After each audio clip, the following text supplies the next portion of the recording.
ಎಲ್ಲರಿಗೂ ನಮಸ್ಕಾರ. ಅನೇಕ ಬಗೆಯ ಚಟ್ನಿಗಳನ್ನು ನೀವು ತಿಂದಿರುವಿರಿ. ಬೆಂಡೆಕಾಯಿಯ ಚಟ್ನಿಯನ್ನು ತಿಂದಿದ್ದೀರಾ? ಬಹಳ ಹೆಲ್ದಿಯಾದ ಹಾಗೂ ರುಚಿಕರವಾದ ಬೆಂಡೆಕಾಯಿಯ ಚಟ್ನಿ ಇವತ್ತಿನ ನನ್ನ ರೆಸಿಪಿ. ಹಾಗಾದರೆ ಯಾರೆಲ್ಲ ನನ್ನ ಚಾನಲನ್ನು ನೋಡ್ತಿದ್ದೀರಿ, ಯಾರೆಲ್ಲ ಇನ್ನೂ ಸಬ್ಸ್ಕ್ರೈಬ್ ಮಾಡಿಲ್ಲ, ದಯವಿಟ್ಟು ಸಬ್ಸ್ಕ್ರೈಬ್ ಮಾಡಿ ಸಪೋರ್ಟ್ ಮಾಡಿ ಅಂತ ಹೇಳುತ್ತಾ, ಬೆಂಡೆಕಾಯಿಯ ಆರೋಗ್ಯದಾಯಕ ಅಂಶಗಳು ನಿಮಗೆಲ್ಲ ಗೊತ್ತಿರುವಂಥದ್ದೇ. ಇದು ಡಯಾಬಿಟಿಕ್ ಪೇಷಂಟ್ಗಂತೂ ಹೇಳಿ ಮಾಡಿದಂತಹ ಚಟ್ನಿ. ಹಾಗಾದರೆ ಬನ್ನಿ ಹೇಗೆ ಮಾಡುವುದೆಂದು ನೋಡೋಣ. ನಮಸ್ತೆ ಮಿತ್ರರೇ. ನೋಡಿ, ಬೆಂಡೆಕಾಯಿ ಇದೆ. ಯಾವತ್ತಾದರೂ ಬೆಂಡೆಕಾಯಿಯ ಚಟ್ನಿ ತಿಂದಿದ್ದೀರಾ? ನಾವು ಕರಾವಳಿಗರು ಹೆಚ್ಚಾಗಿ ಬೆಂಡೆಕಾಯಿ ಚಟ್ನಿ ಮಾಡೋದಿಲ್ಲ. ಬೆಂಡೆಕಾಯಿಯ ಉಪ್ಪುಕರಿಯ ಬೆಂಡೆಕಾಯಿಯ ರಸ ಅಂತೂ ಬಹಳ ಚೆನ್ನಾಗಿ ಮಾಡ್ತೇವೆ. ಅದೊಂದು ಬಹಳ ಟೇಸ್ಟಿಯಾದ ರಸವನ್ನು ನಮ್ಮ ಹಿರಿಯರು ನಮಗೆ ಕಲಿಸ್ಕೊಡ್ತಾರೆ. ಈ ಚಟ್ನಿ ಹೊಸ ಆವಿಷ್ಕಾರ ನಮ್ಮದೇ. ನೋಡುವ ಹೇಗೆ ಮಾಡೋದನ್ನು ನೋಡೋಣ. ದೋಸೆ ಒಟ್ಟಿಗೆ ಅಥವಾ ಅನ್ನದೊಟ್ಟಿಗೆ ಯಾವುದೊಟ್ಟಿಗೆ ಸಹ ಇದನ್ನು ನೆಂಚಿಕೊಂಡು ತಿನ್ಬೋದು. ಈಗ ಬೇಕಾಗುವ ಸಾಮಗ್ರಿಗಳು ಸ್ವಲ್ಪ ಇದ್ದರೆ ಸಾಕು. ಬೆಂಡೆಕಾಯಿ 1/4 kg ಅಥವಾ 200 ಗ್ರಾಮ್ಸ್ ಇದ್ದರೆ ಸಾಕು. ಸ್ವಲ್ಪ ಕೊತ್ತಂಬರಿ ಸೊಪ್ಪು ಬೇಕು. ಮೆಣಸು ಮಾತ್ರ ನಿಮ್ಮ ಖಾರ, ನಿಮಗೆ ತುಂಬ ಖಾರ ಬೇಕಿದ್ದರೆ ಸ್ವಲ್ಪ ಹೆಚ್ಚು ಹಾಕ್ಕೊಳ್ಳಿ. ನಾನು ಸ್ವಲ್ಪ ಖಾರ ಕಡಿಮೆ ಅದರಿಂದಾಗಿ 2 ತೆಗೆದುಕೊಂಡಿದ್ದೇನೆ, ಅಥವಾ 3 ಹಾಕ್ಕೊಳ್ಬೋದು. ಸ್ವಲ್ಪ ಜೀರಿಗೆ, ಬೆಳ್ಳುಳ್ಳಿ, ಇನ್ನು ಈ ಒಣ ಕೊಬ್ಬರಿ ಬೇಕಿದ್ದಕ್ಕೆ. ಒಣ ಕೊಬ್ಬರಿಯನ್ನು ಮೊದಲಿಗೆ ನಾವು ತುರಿದುಕೊಳ್ಳೋಣ. ವೀಕ್ಷಕರೇ, ಒಣ ಕೊಬ್ಬರಿಯನ್ನು ಹೀಗೆ ತುರಿದುಕೊಂಡೆ.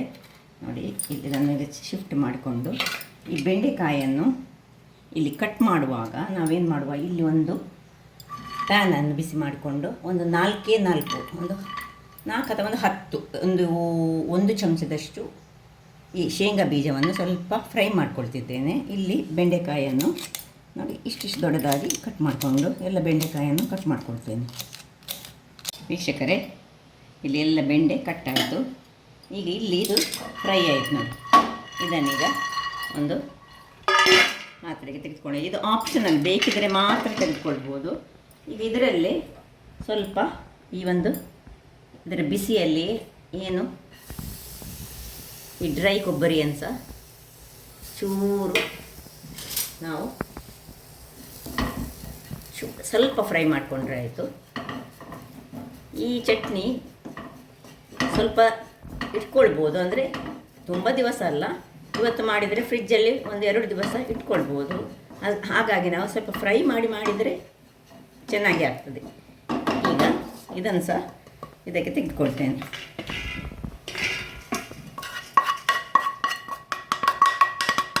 ಇನ್ನು ಇಲ್ಲಿ ಇದೇ ಪಾತ್ರೆಯಲ್ಲಿ ಇದೇ ಒಂದು ತವಾದಲ್ಲಿ ಸ್ವಲ್ಪ ಎಣ್ಣೆಯನ್ನು ಹಾಕ್ಕೊಳ್ತಿದ್ದೇನೆ, 1 ಚಮಚದಷ್ಟು.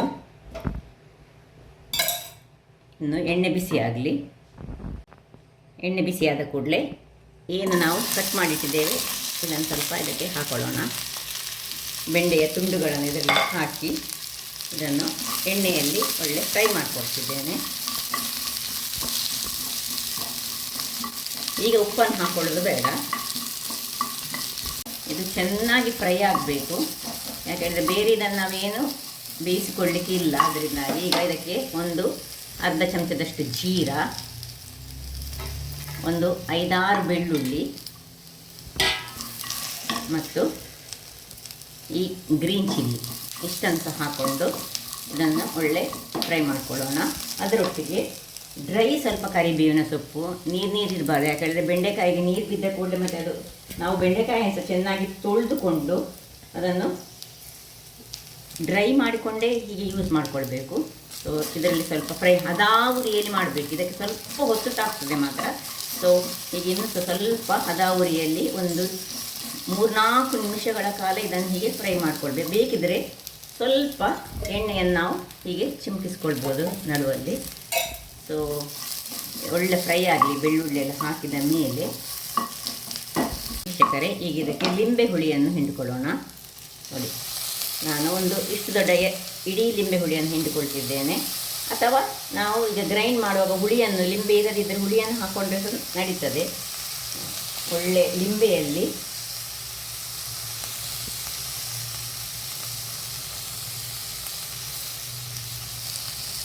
ಇದು ಇನ್ನು 1 ನಿಮಿಷಗಳ ಕಾಲ ಹೀಗೆ ಡ್ರೈ ಆಗಬೇಕು.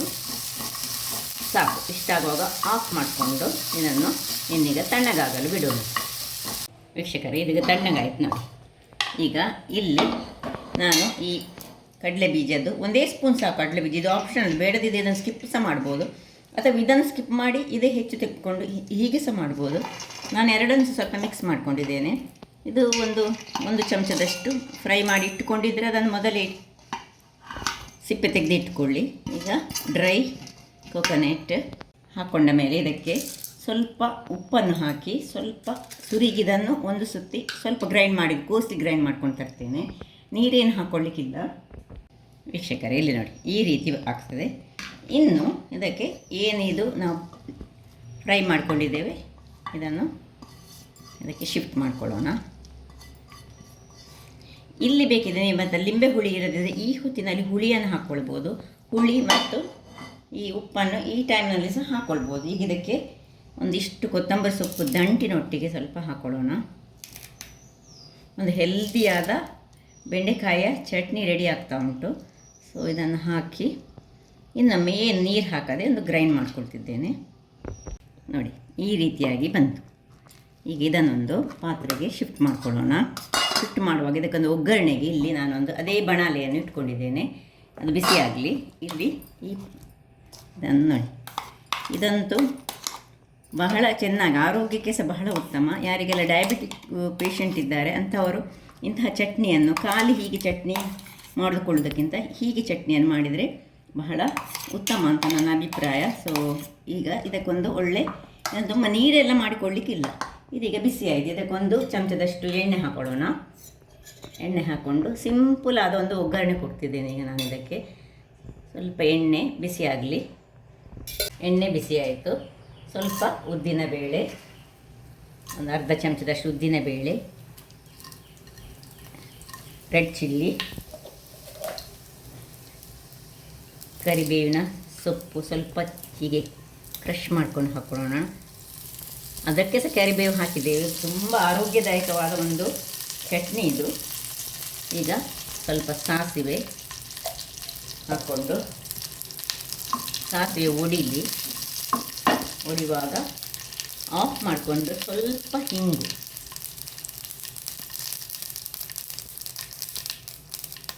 ಆಫ್ ಮಾಡ್ಕೊಳ್ತಿದ್ದೇನೆ. ಈಗ ಇದನ್ನು ಇದಕ್ಕೆ ಶಿಫ್ಟ್ ಮಾಡ್ಕೊಳ್ಳೋಣ.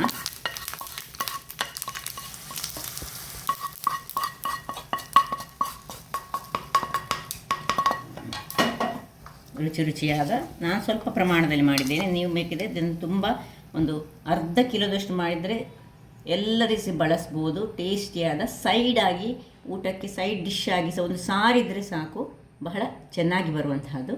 ಹಾಗಾದರೆ ನೋಡಿದ್ರಲ್ಲ ವೀಕ್ಷಕರೇ, ನನ್ನ ಈ ಕುಕಿಂಗ್ ಚಾನಲ್ ನಿಮಗೆ ಇಷ್ಟ ಆದರೆ ಬೋಳೂರು ಸುವರ್ಣ ಚಾನಲನ್ನು ಲೈಕ್ ಮಾಡಿ, ಶೇರ್ ಮಾಡಿ ಹಾಗೂ ಸಬ್ಸ್ಕ್ರೈಬ್ ಮಾಡಿ ಹಾಗೂ ನನ್ನ ಇನ್ಸ್ಟಾಗ್ರಾಮ್ ಪೇಜನ್ನು ಫಾಲೋ ಮಾಡಿ. ಧನ್ಯವಾದಗಳು.